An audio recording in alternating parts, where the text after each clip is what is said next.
Assalamualaikum. Selamat pagi semuanya. Apakah sehat semua? Alhamdulillah. Ya, jadi sebelum memulai pelajaran pada hari ini, kita berdoa dulu. Coba kelas silakan pimpin doanya.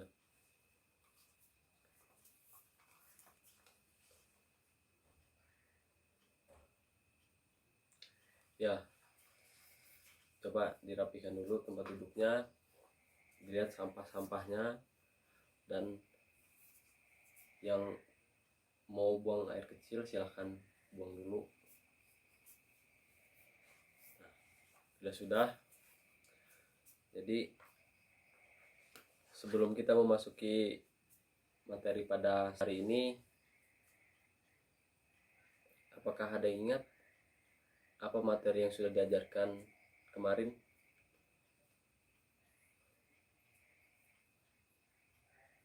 Ya, coba. Ya, benar. Tepuk tangan. Saya ulas lagi ya, apa materi yang minggu lalu, yaitu search engine. Nah, yang sudah dipelajari, jadi search engine itu alat yang digunakan untuk mencari apa yang kita cari di dunia maya, di www atau di Google. Nah, itu saja untuk gambaran yang minggu lalu. Sudah saya buka slide-nya. Nah, jadi kegiatan belajar kita pada pagi hari ini yaitu memahami kelas maya, perangkat lunak pendukung kelas maya. Apa aja perangkat lunak yang dipakai oleh kelas maya. Nah, yang pertama, tujuan pembelajaran kita nih di kelas maya ini. Nah, siswa bisa apa? Kalian mampu apa ketika udah belajar ini nanti? Nah, harapan saya ini, jadi nanti kalian bisa menjelaskan apa sih manfaat kelas maya, gunanya untuk apa gitu. Nah, yang kedua, jenis-jenis perangkat lunak apa yang udah dipakai kelas maya. Nah, lanjut. Nah, ini materinya. Jadi yang pertama, pemanfaatan kelas maya. Apa sih manfaatnya kelas maya itu? Nah, yang pertama ada konektivitas, yaitu untuk koneksi antara informasi yang tersedia di dunia ini dan apa yang kita butuhkan, yang kita cari di Google gitu. Nah, itu adalah salah satu hubungan antar kelas maya. Nah, yang kedua ada fleksibilitas. Nah, fleksibilitas ini dilaksanakan di mana saja dan kapan saja. Dan jadi kelas maya ini bisa dilakukan di mana saja, bisa di rumah, bisa di sawah, atau bisa di tempat bermain, asalkan internet ada. Nah, bisa kapan aja, nggak seperti kita biasanya dari pagi sampai sore, tapi kelas maya malam pun bisa di kamar kita belajar gitu. Nah, yang ketiga, interaksi evaluasi belajar yang dilaksanakan mandiri. Nah, jadi nggak perlu ramai-ramai gini, kelas maya bisa dilakukan secara mandiri. Jadi sendirian di kamar seperti itu. Nah, selanjutnya yang keempat ada kolaborasi. Apa sih kolaborasi itu? Nah, yaitu pengguna perangkat diskusi dapat mendukung pembelajaran kolaborasi di luar ruang kelas. Kita bisa mengkolaborasikan kegiatan di luar ruang kelas dan di kelas gitu. Nah, yang kelima ada peluang pengembangan, yaitu konten digital dapat terus-menerus dikembangkan sehingga dapat memperkaya pembelajaran konvensional. Tidak hanya model ceramah seperti ini, tidak hanya wawasan dari saya, tapi kalau kelas maya ini bisa memperluas sendiri gitu. Jadi maksudnya sendiri, kalian bisa buka HP, bisa mengembangkan materi-materi yang didapat gitu. Nah, yang terakhir ada motivasi. Nah, motivasi ini multimedia dapat membuat pembelajaran lebih menarik. Udah pasti ya, yang nggak pakai HP, yang cuma dengerin saya ngomong, Tapi ini kalian buka HP bisa mencari materi lebih banyak, itu pasti lebih menarik gitu. Baik, kita lanjut lagi ke pengertian e-learning. Nah, jadi pengertian e-learning ada dua. Nah, bisa dilihat di situ. Yang pertama, bukan ada dua ya, sorry. Jadi menurut saya contohkan ada dua, menurut Derek Stockley tahun 2002 dan menurut Som Naidu 2006. Nah, jadi yang pertama, apa sih menurut Derek Stockley ini? Yaitu e-learning ini sebagai penyampai program pembelajaran, pelatihan, dan pendidikan dengan menggunakan sarana elektronik. Jadi pembelajaran yang menggunakan sarana elektronik menurut dia. Nah, yang kedua ada e-learning ini sebagai pengguna secara jaringan TIK dengan proses pembelajaran, ada kolaborasi gitu ya. Nah, selanjutnya nih ada model e-learning menurut Rasti tahun 1999. Ada tiga model. Yang pertama ada model JAWS, yang kedua ada model mix blended, yang ketiga ada model daring penuh atau full online. Nah, tapi sebelum masuk ke materi ini, saya ingin kalian buat kelompok. Jadi 12 orang ini dibagi 3 4. Nah, kelompok 1 silahkan duduk sini, kelompok 2 duduk sini, kelompok 3 buat duduk di sini. Oke, sudah?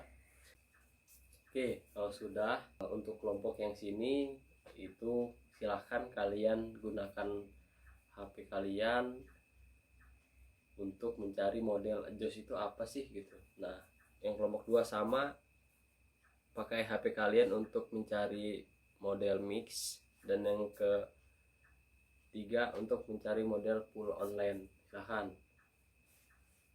Sudah? Nah, kalau sudah, silahkan menurut kelompok dari mana dulu ya? Dari 3 dulu lah. Apa sih penjelasan model full daring itu? Ya, benar. Berikan tepuk tangan. Nah, untuk kelompok 2 silahkan. Oke, bagus. Dan yang terakhir, kelompok 1, apa itu model JAWS? Ya, benar juga. Oke, semuanya benar. Mirip ya, jadi bukan kata-kata yang benar tapi artinya yang benar gitu. Nah, bisa dilihat sini supaya yang lain lebih paham atau lebih matang gitu memahami ketiga model ini. Nah, yang pertama ada model JAWS, yaitu model ini digunakan untuk menunjang sistem pembelajaran tatap muka. Model ini dikatakan sebagai model tradisional plus keberadaan e-learning. Jadi konvensionalnya masih banyak, cuma e-learning ini hanya sebagai penambah saja gitu. Nah, yang kedua ada model mix. Model mix itu artinya campur ya. Nah, model ini biasanya dilakukan kalau untuk teori itu menggunakan menggunakan online. Nah, untuk praktiknya menggunakan tatap muka gitu. Jadi setengah-setengah mix atau campuran. Dan yang ketiga ada model daring penuh atau full online. Dalam model ini digunakan untuk seluruh proses pembelajaran, mulai dari penyampaian bahan belajar, interaksi pembelajaran, dan evaluasi pembelajaran. Jadi seluruhnya kita lakukan online gitu. Nah, adapun fungsi-fungsi, kita lanjut ya. Adapun fungsi-fungsinya, yang pertama itu ada tambahan.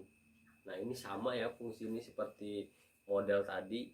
Yang pertama itu hanya sebagai penambah, dan yang kedua ada yang setengah-setengah antara online dan konvensional, dan yang ketiga itu full online semua. Tidak perlu saya jelaskan lagi ya. Jika ingin lebih paham lagi, silahkan lihat gambar ini. Nah, apa yang saya bilang tadi, yang pertama kelas konvensional ini lebih banyak gitu, jadi e-learning ini hanya sebagai penambah saja. Nah, untuk yang kedua itu setengah-setengah antara konvensional dan e-learning. Dan biasanya itu tadi, kalau materi itu online, praktiknya baru kita tetap muka.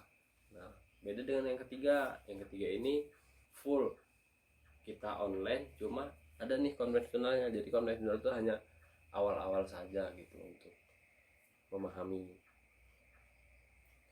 Nah, selanjutnya komponen pendukung learning. Nah, tadi kan udah kelompok ya. Nah, silahkan sekarang duduknya dirapikan lagi ke tempatnya masing-masing.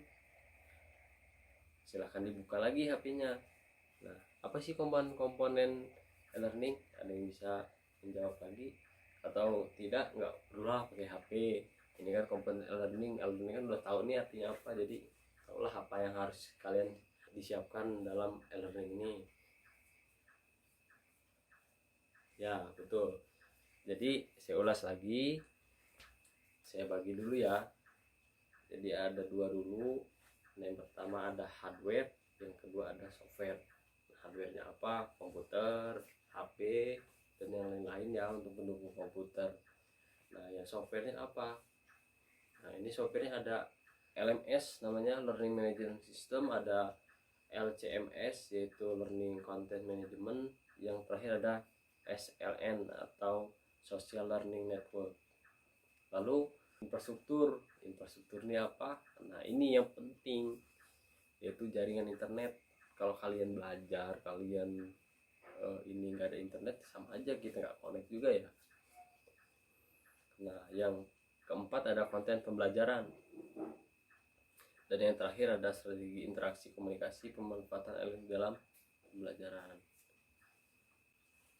Nah, dan ini gambar-gambar dari komponen pendukung e-learning tadi, ada semuanya tadi, dan ini contoh gambarnya. Lalu ada gambar kelas maya nih. Nah, jadi e-learning, lalu ada kelas konvensional, ada kelas maya. Kelas maya ini ya e-learning itu gitu. Lanjut, ada jenis-jenis perangkat lunak pendukung kelas maya. Jadi kan ada tempatnya nih kita belajar, kayak kelas nih contohnya. Kita sekolah, masa kita belajarnya ya di sekolah? Enggak kan, pasti ya di kelas gitu. Kalau nggak di lapangan, ya nggak mungkin juga kita bareng-bareng, ya pasti di kelas. Nah, inilah contoh-contoh ibaratnya kelasnya gitu. Nah, yang pertama ada LMS, ada yang kedua ada Social Learning Network, dan yang terakhir ada Learning Content Management System. Nah, yang pertama saya jelaskan LMS. Apa sih LMS itu? Nah, LMS ini aplikasi yang digunakan untuk mengelola pembelajaran, mengirim konten, dan melacak aktivitas daring seperti memastikan kehadiran dalam kelas, memastikan waktu, mengumpulkan tugas, dan melacak. Jadi di dalam e-learning ini, di dalam kelas e-learning ya, saya contohin kelas e-learning ini, bisa melihat kehadiran siswa. Jadi siapa aja nih yang hadir di dalam kelas ini gitu, di dalam si LMS ini, itu bisa. Terus bisa memastikan waktu, memastikan waktu. Jadi kita masuk kelasnya di jam 8 sampai jam 10 gitu. Nah, terus ada bisa kita mengumpulkan tugas juga, jadi tidak perlu kumpul langsung ke orangnya, tapi bisa melalui LMS ini gitu. Nah, lalu ada bisa memberi penilaian kepada siswa, jadi kita secara online bisa memberi nilai gitu. Nah, contohnya apa sih aplikasi ini yang bisa sering digunakan? Itu adalah Moodle, ada Dekos, dan ada tutor gitu. Lanjut, yang nomor 2 ada Social Learning Network atau disingkat SLN, yaitu jejaring sosial yang memuat interaksi sosial dengan hubungan interpersonal. Jadi dilakukan secara personal. Kalau ini beda dengan yang tadi, itu bisa banyak, tapi ini hanya personal. Nah, lalu secara rincinya si SLN ini yaitu sebuah aplikasi atau laman yang menggunakan untuk berkomunikasi satu sama lain dengan cara saling bertukar informasi, video pesan maupun di video. Jadi umum lah ya, seperti WA gitu sama aja. Dan yang ketiga yaitu ada learning content management system. Nah, menurut Hackers Handbook tahun 2009, LCMS ini sebuah aplikasi yang digunakan oleh pemilik konten untuk mendaftar, meregistrasi, menyimpan, menggabungkan, mengelola, mempublikasikan, lalu yang lain-lain ya. Jadi lebih lengkap lah itu. Ada contohnya yaitu Clarence, silahkan nanti di rumah dibuka-buka apa itu aplikasi yang berbasis LMS, apa itu aplikasi yang berbasis SLN, apa itu aplikasi yang berbasis LCMS itu. Oke, mungkin itu saja yang saya jelaskan untuk hari ini. Sebagai penutup, saya jelaskan lagi ya kesimpulan pembelajaran pada hari ini gitu. Nah, kelas Maya ini yaitu pembelajaran berbasis online. Saya gunakan bahasa ya, pelajaran berbasis online yang biasa digunakan di era modern ini gitu, karena perlu, apalagi kita ngirim tugas, kita mencari tugas itu kan sulit. Daripada kita mencari tugas di mana-mana, lebih baik kan dari gurunya gitu. Nah, melalui ini kan kita lebih mudah, lebih menarik untuk belajar gitu. Jadi mungkin itu saja pada hari ini. Apabila saya kurang dalam penyampaian, saya mohon maaf.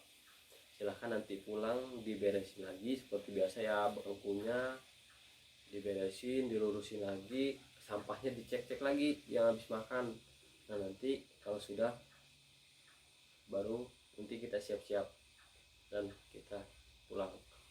Oke, kalau sudah siap semua, udah rapi ya, udah rapi semua, silahkan ketua kelas dipimpin doanya.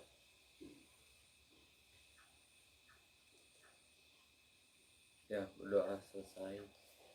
Oke, saya tutup hari ini. Terima kasih atas kehadirannya.